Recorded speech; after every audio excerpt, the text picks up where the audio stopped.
Hi, I'm Dom Zuccone, Hi. and this is Amicus Briefs. This this evening, we have Robin Reagler with us. Hello, Robin. Hi, Dom. Good. A few things about Robin. She has an MFA from the Iowa Writers Workshop, a PhD from U of H Creative Writing, four books. Uh, Night is This Anyway, Into the Teeth and Teeth, and Dear Red Airplane. She was the leader of writers in the schools for years, had a year of being the chair of AWP. Uh, Currently, she's had work published in Plowshares, Iowa Review, Copper Nickel. Currently is a member of the board of directors of LitNet, a busy person, and at the Houston Community College, yes? Yes, Robin, how are you this evening? I'm great. Excellent. Having me. What, oh, it's my pleasure. What are you working on that we want to know about? I don't know that you want to know about it, but I'm working on kind of a memoir. When my children were babies, I had a sort of lesbian mommy blog about our family, and I was asked to review a book about the non-biological parent of a lesbian family in California. And I did it. And in the book, the author said, there were very few books written about this subject. And in fact, she had self-published hers because she felt like it was not a story that had been told in publication form. And so I looked it up, and I found out that she was right, that there were two in this country and two in the UK, and that's all. So I decided, well, I'll I'll try one. And I have never really written a lot of prose, but that's what I'm doing right now. So the name of the blog was The Other Mother, and I don't know what the name of the book is going to be, but something. It won't be that, but it will be something like that blog. Okay, you expect that out like in the year? I don't know. I haven't finished writing it, so I haven't sent it out. So it could be more like two or three. I do Okay, have a book yeah. coming out next year, and it's a grief book about losing my parents. It's called The Always, and there are poems in the book called The Always of Grief, and it sort of arcs from grief into the always of love. So that's coming out in the spring. Good. And we can find your books on Amazon, right? That's right. Awesome. Okay, good. Okay, are you ready? Yeah. Okay. What's your favorite place to read a poem? Um, I don't have a sort of a certain place, but I'm in a writing group that is a generative writing group, and we meet on Zoom every Friday morning. It's all women. We call ourselves the Matrix. I don't know why we needed a name, but we came up with one. Uh, I guess it's because we do readings now, and it's a way to introduce ourselves. But we've read in a bunch of different cities. I guess wherever AWP goes, we do a reading. And then we usually meet in the summer and do a reading wherever we are. So like twice a year. But it's sort of like reading with my poet family in a way. And so it's mainly it's a group of 12 people, and we all invite our friends and friends of friends. And the thing that I guess is most inspiring to me in the world of poetry is community. And so the point is not so much like where I am, but who I'm with. And I love being with those women that I write with every Friday. Yeah, good for you. It's good. Uh, what was the first poem you remember getting? When I was in school, in English classes, they had that whole language approach, which was an idea, as I recall, that meant that you would pick up grammar, spelling, punctuation, and things like that by reading literature, and you would read and you would get it. And it's controversial now. People are not so crazy about it. The textbook that we had, it had a poem in every chapter, and we never really talked about them, but I remember Jabberwocky was in there, and you could kind of see how that one would sort of gives you an idea about the role of different kinds of words. Like you might see a weird word, but you know it was an adjective because of where it came in front of a noun, something like that. But I think one of the first ones I remember is E. Cummings, that anyone lived in a pretty how town. And it kind of works the same way. They started playing with the sort of the role words, and is it a noun, is it a verb, is it an adverb? But it was messing around with those things in a way that I wasn't sure that I understood it, but it was delightful enough that I would read it again and again. I'm not certain, but I think you've made a wonderful argument for the whole Oh, language reading, but that's not what we're here. Okay, if you could ask a question to a past writer or artist, who would it be, and what would you ask them? I feel like it might be Gertrude Stein, and she's one of my poet heroes. One of her lines is the epigraph of one of my books, and I guess I think of her as in a hub of a literary and artistic community. So she had those salons, and all these people would come and gather together, and there might be philosophers and painters and fiction writers, all sorts of people, many of whom are still famous to this day. And I guess I would love to ask her about literary community and how she did it, how she together, brought all those people together, and how it affected her work as a writer and as an artist. I guess I would love to talk to her about like what it meant to be a lesbian at that time, because I came out 50 years after her or something, and it was hard, and so what was it like then? I just have no idea. I'm sure sort of switching to a different continent and becoming an expatriate gave her and many of those people a kind of freedom to do what they wanted to do. But I would love to hear her talk about that. Interesting. What do you think contemporary writing gets right? And what do you think it misses? Contemporary writing, there's so much being written right now that it's hard to sort of lump it together. But I think that, you hear people say a lot these days, it's a golden age of television, and with live streaming and streaming of all kinds on the screen in your living room, especially post-COVID. I think people are very attached to their screens much more so than their books.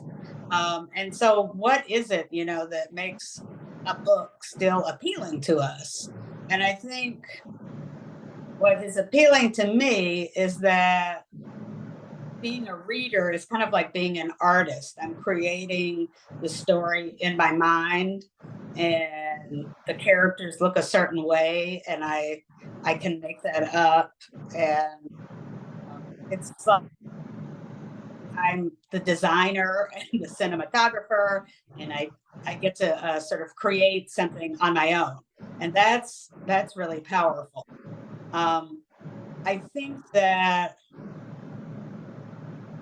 there's a lot more risk taking in literature now than there used to be, and I think that's appealing and interesting to me. I don't know if it's interesting to most readers, but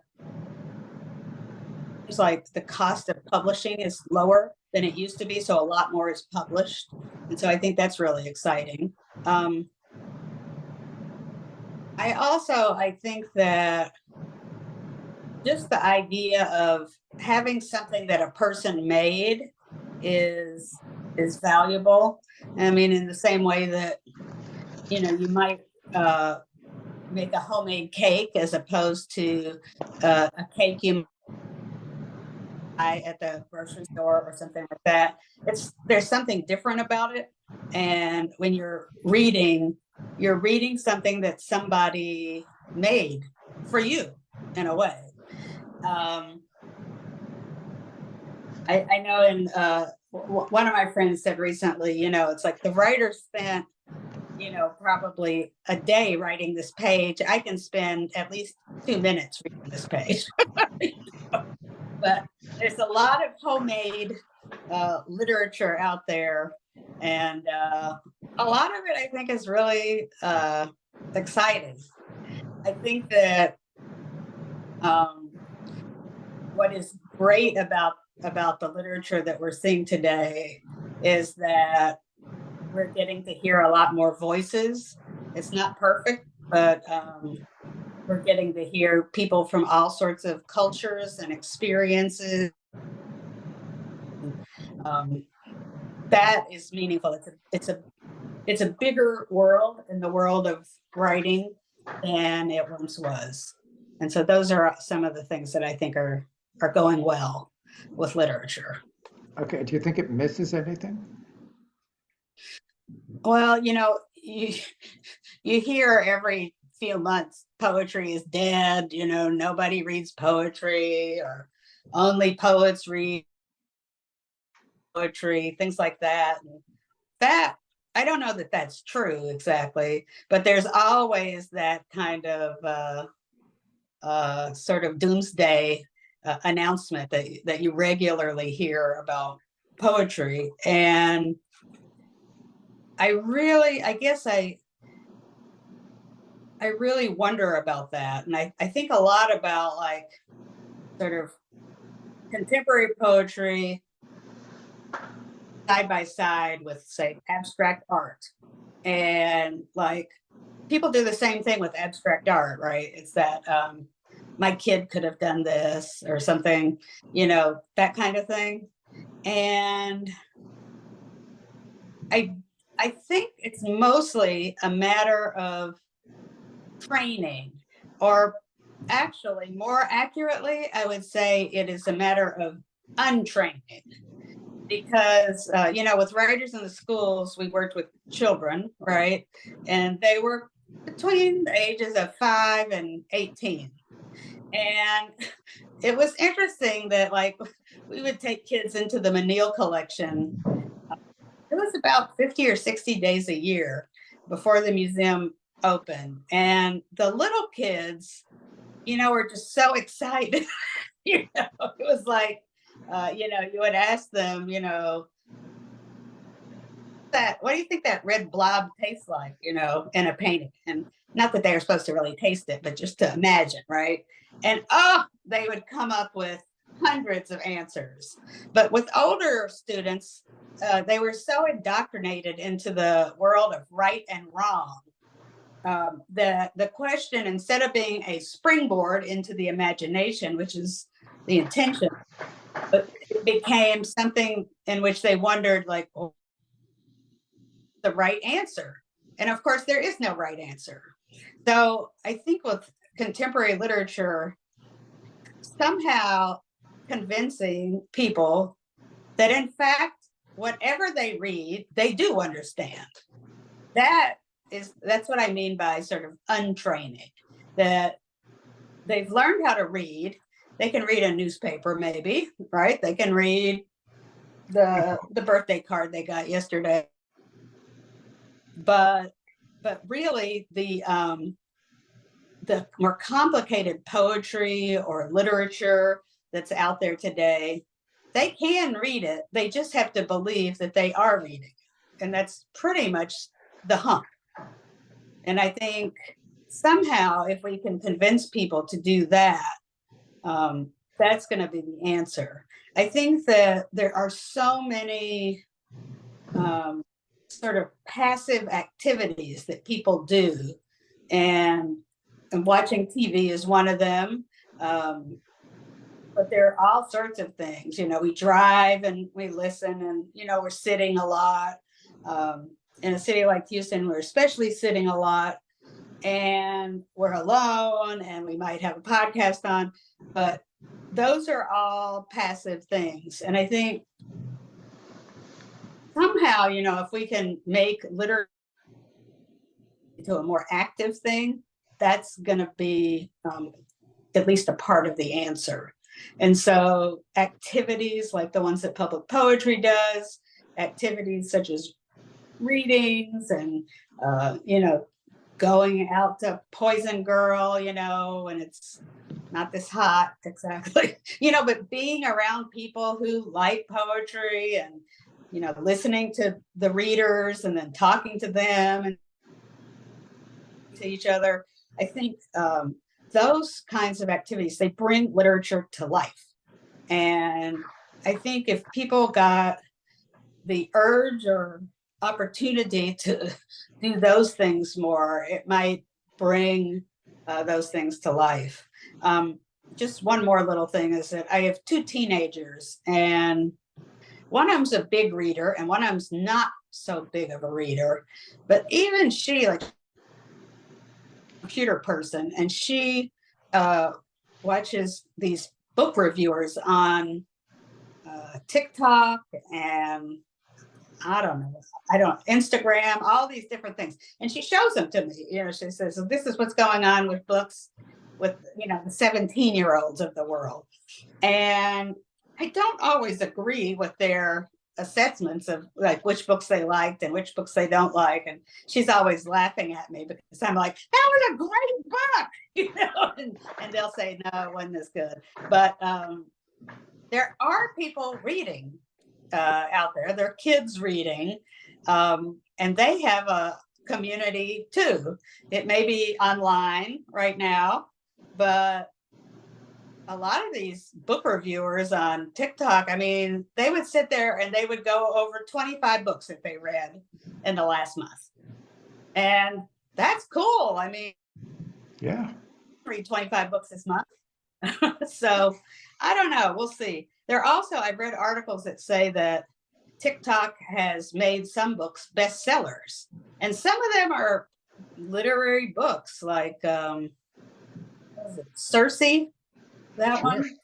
Yeah, that one, and The Song of Achilles, both were like TikTok hits somehow.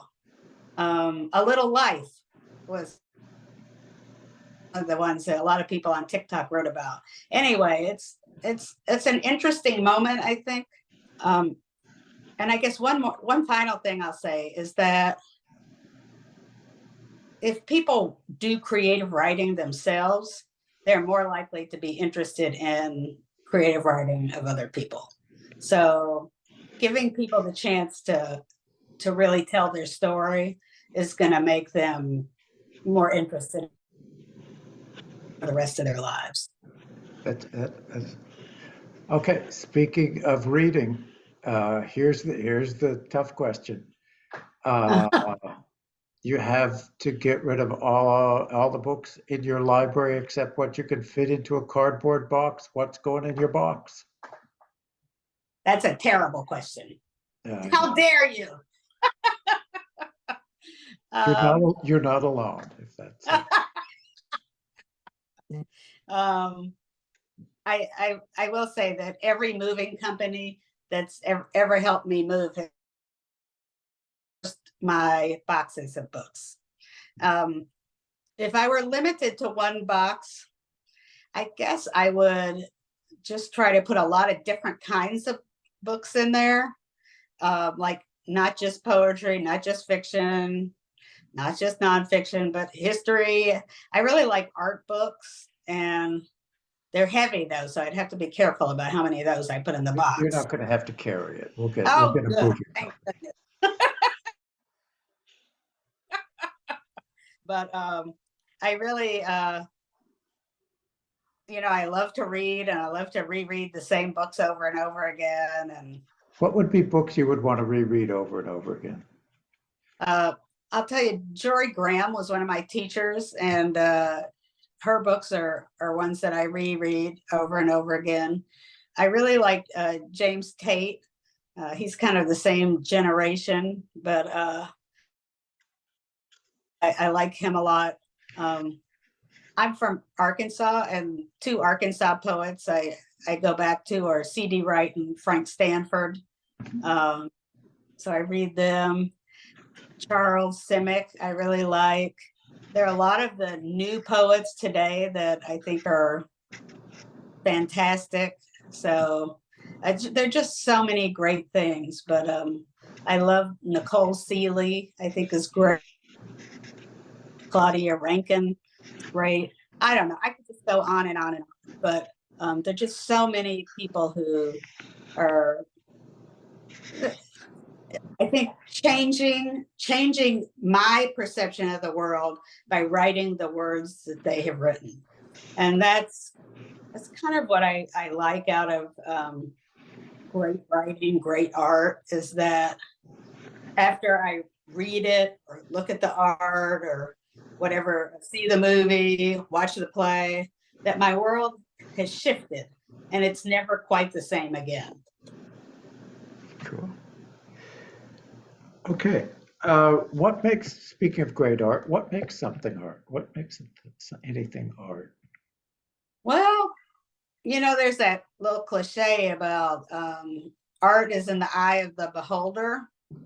And, I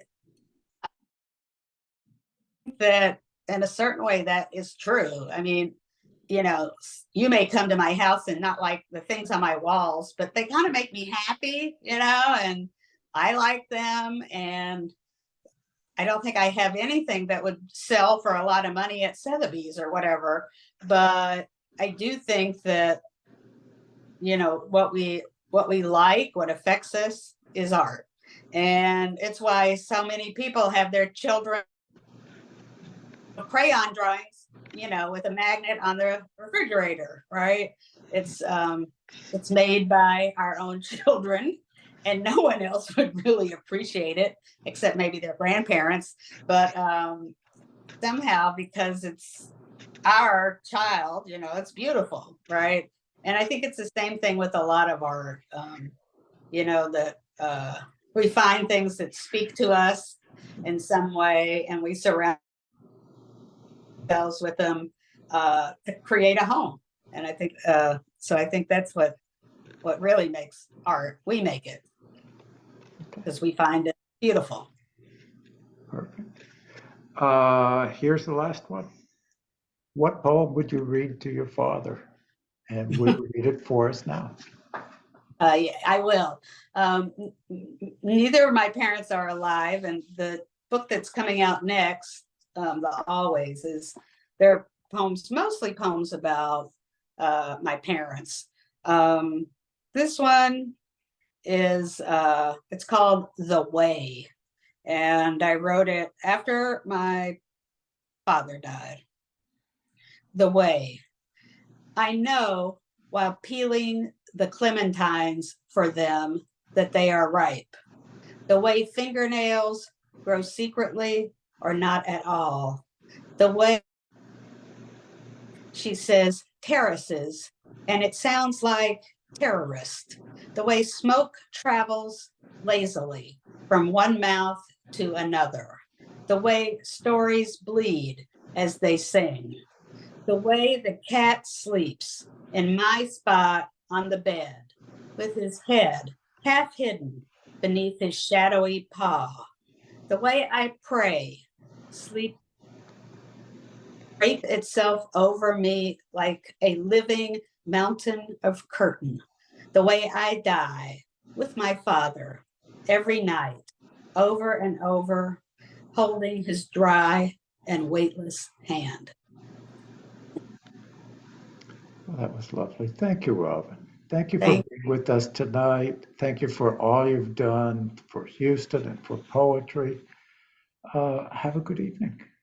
thank you. Thank you so much for checking in with me. I appreciate it. Okay. Good night.